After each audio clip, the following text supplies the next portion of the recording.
We are backstage at the Sovereign Center in Reading. My name is Marcus, and with me from Avenged Sevenfold, Zacky Vengeance. Thank you very much for taking time to chat before the show. Oh, my pleasure, man. Happy to be here. Excellent. We're looking forward to the tour. Nightmare After Christmas, tonight, the first night of the tour. Why did you pick Reading, Pennsylvania to start? Do you always start your tours on the East Coast and work your way back towards the left coast because you're left coast folks? You know, I think it's been a while since we've been here, and we didn't get nearly close enough on the Uproar tour. We just wanted to see our fans out here. The weather in California was just a little too nice for us. We had to come in and get some snow, but no, you know, we try and get everywhere. It was just this time was the luck of the draw. We knew we needed to come back here. We have some of the best fans out here, and it's been high on our list to get back out here, so we're really excited. Yeah, the East Coast bands are definitely very passionate. If they find somebody that they fall in love with as far as music goes, they stay with you, and they're loyal, and the shows get crazy. Yeah, man, and a testament to the fans out here is, you know, you have to work hard to gain their respect, and then once you do, they are loyal fans. I think that's hands down the most important thing. They're not looking for a flash in the pan. They're not looking, you know, for here today, gone tomorrow. They want to make sure you earn it, you know. So we've, you know, paid our dues, and we've worked hard for every fan that we have out there tonight, and we'll work hard tonight, and hopefully we'll have more the next time we come out. And speaking of working hard, you had to get ready for this upcoming tour. Did you guys do a lot of practicing before you came out on the road, or have you guys been playing together for so long that you sort of have this groove set up? You know, for us, we did do some rehearsing, obviously, with the drum situation to solidify that and feel really comfortable. So we worked hard to get to where, you know, we feel comfortable on stage so we can put on the most kick-ass show we can. But, you know, we also took time off at home and just enjoyed ourselves. We were out for about 5 months straight at the end of last year, and it was a great run. Feel really comfortable with the songs and stuff. It was nice to take a little breather, but it's good to be back out here tonight. You said you took a little time off during the holidays. What did you do over the holidays as far as relaxation goes? Oh, man, I gained 10 pounds. I ate, I drank, you know, did some Christmas shopping for my friends and family, which is always fun. It's one of the funnest things to be able to do. Played a lot of Call of Duty, but just chilled, man. It was a well-deserved break, and, you know, we spent a lot of time planning for this tour also, getting the stage set up, getting everything.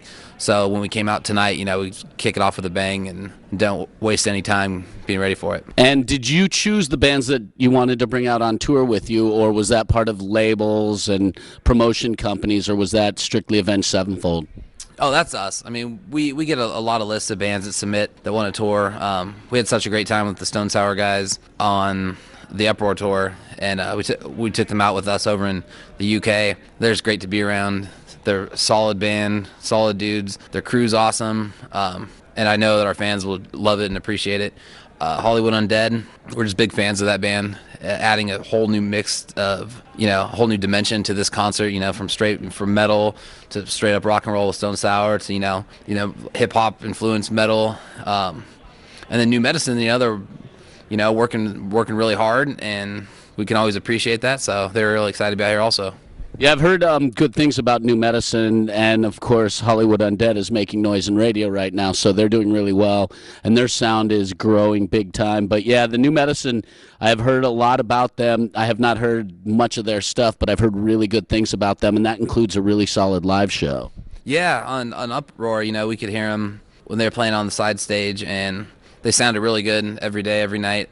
The guys in the band are all really nice kids, you know, and like I said, they're working hard, and I think they have a lot of potential, so we're excited to take bands out like that.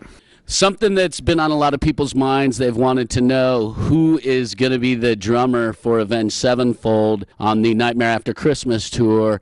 His name is Aaron Ilahay, and you just put it on the website today. Can you tell us a little bit about him? Yeah, absolutely. You know, obviously our drummer situation has been a very difficult one. We had Mike Portnoy, who was helping us out to get us back on our feet, and, you know, the time had come for us to move on and look forward to what, you know, was best for Avenged Sevenfold to do in our future. We, you know, confided in our good friends who have known us from the beginning, and we were recommended this kid. We basically said, we want a kid that nobody knows, no one's heard of, that rips at the drums, somebody that's going to take nothing for granted and be super excited and build his own legacy the way that we have.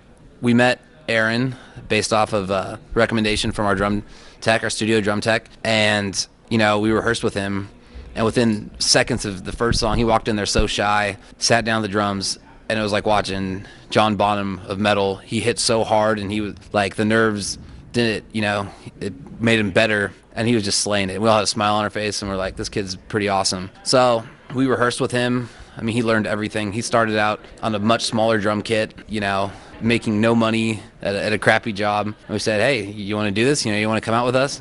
And his eyes lit up. And like I said, it's giving somebody a chance to start with nothing and build their own legacy the way that we have. We came from nothing, and just was based off friendship, and no egos, none of that. It's just all about the music, the fans, and it's really exciting for us to give somebody an opportunity like that. I think it's like a dream come true for them, because there's lots of studio drummers that are good, they can get out there, and we just didn't want to do that. We wanted to have something real. Yeah, it sounds like from what you're describing, this guy's a hard worker. He's passionate. He's into what he does, and I mean that fits your bill perfectly because that's what you guys are all about. You're so passionate. It's refreshing to hear that kind of passion in the music, and to have you bring some young guy like this. I mean, because you're giving somebody an opportunity like this, they're gonna work that much harder to, like you said, build their own legacy within the band. Is this something that's going to be permanent, or is it after this tour we'll see how it goes? I think it's always, you always have to see how it goes because you have to make sure it's the right fit musically and talent-wise. He's got it down. As far as a person, he's really young, and this is all new to him, so it's pretty exciting. He's shy, but he's very observant. He's watching, how we handle our business and stuff, and he's just excited. Yesterday we were rehearsing, and every time, a pyro blast would go off, you'd see the biggest grin on his face. And for us, that's exciting because he's not taking anything for granted, and he knows what a amazing opportunity it is, and our fans have been really welcoming. So, and he's worked his butt off to be able to play the stuff. It's no easy task to play our songs. What Jimmy had left, his contributions on the drums and to our music, there's upper echelon of the best drummers in the world would only be able. So to have somebody as young as him that's capable is just awesome to us. You mentioned a lot, and from what I've read, the Avenged Sevenfold Brotherhood is really tight. You guys are a very tight, close-knit group of folks. How do you remain so close after spending so much time together on the road and all of that without there being tensions and things like that? How are you able to do it so well? I think for us, we know each other so well that if someone's having a bad day, we pick them up, make them feel better. And it's basically, we're like a wolf pack. We have our moments, but it's us against the world. If there's something that we don't fully believe in, we won't do it. If there's a tour or, if something wants to offer us a lot of money, but we just don't feel right about doing it, we won't do it. Because it's more important that our fans are happy, that we go out there, put on our best show the way we want to be represented. And that's how we truly feel. And we all share that same exact feeling. After Jimmy had passed away, you realize that all the stupid little things don't matter at all. And you realize you don't see the things that, after 10 years of touring, the small little things that get on your nerves, you see the great qualities that these guys have. And, I'm lucky I have the best band members on the planet, the most talented, not only musicians, but just they're clever, they're funny, they can always make you laugh. It's a rare breed. And we just look at the good qualities and we see what we're doing for fans around the entire world. It's not just in America. It's not just where radio stations are playing us. It crosses barriers, it crosses languages, and we're so lucky to be doing what we do, and we work really, really hard. It takes its toll, but we have supportive friends and families, and we're pretty lucky. You said that doing what you do takes its toll. Do you ever get lonely when you're on the road? I don't, because I always have my best friends. When I'm sitting in a hotel room by myself, bored out of my mind, I can always walk a couple of rooms down, knock on the door. I know someone's willing. I know they're just as bored as me, and they want to go try and find something to get into. So it's not too bad. And we're lucky we're at a place where we have so many friends with us on the road. Our crew, top notch. We love those guys. At any given time, last night we were at the bar with all of our crew taking shots. And they had to wake up a little earlier than we did, so they're hurting a little bit.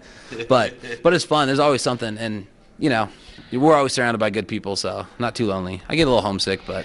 You said you get homesick. Is there any type of food you miss the most that you have a hard time finding on the road that's, like, specific to what you're used to? Oh, man. All my favorite restaurants are back home. There's this Italian spot. It's called Roman Cucina, and I definitely miss that on the road. If I could get that backstage every now and then, that would be pretty awesome. But it's probably better that I don't, because I gain about 10 pounds every time I get home. So that's what the holidays and sitting around will do for you. When you recorded Nightmare, I read somewhere, and I can't remember if it was you or Matt Shadows that said this was going to be your biggest record ever. And if you listen to the sound's huge. It's gigantic. It almost has like you recorded it in that big analog feel and then finished it digitally. How did you go about making Nightmare with such a huge, big sound and pulling it off so effectively? I think for us, everything we'd ever done up until that point didn't matter. It was the last songs that Jimmy had written with us, and we were going through the absolute darkest, realest, time of our entire life. And we just wanted to transfer all those feelings and energy we had. And then when we got those sounds, I mean, it's almost kind of a blur how it happened, to be honest, because it was such a crazy time for us. But we knew it had to be perfect. We sat there from the second we woke up until the second we went to bed every night talking about how we could, make it perfect. Because for us, it's a once-in-a-lifetime opportunity to be able to have those songs you'd written with your best friend who had just passed away, knowing you have to release them and having all those feelings you still have. We had to, get those documented for all time. And I think the reason it sounds the way it does is strictly because of what we were going through and how much we had relying on it. It was all or nothing. Because it is, I mean, it's a huge full record, and it does have a great sound. Now, after you listened to the final product for the first time, what did you hear? I really feel like we captured everything that we were feeling lyrically. Every time I listen to it, it still brings me back to that place. And I think a lot of our fans can relate to that because they all had to live through it with us. But I think there's so many elements and so many different human emotions that were captured. And sonically, it's uplifting, it's sad, it's dark, it's angry. And when I hear it, I always get those same feelings. So I think we definitely did what we set out to do. I know we couldn't write that album, or at least record that album now if we tried to. If we didn't get in there right when we did, it would be a different thing.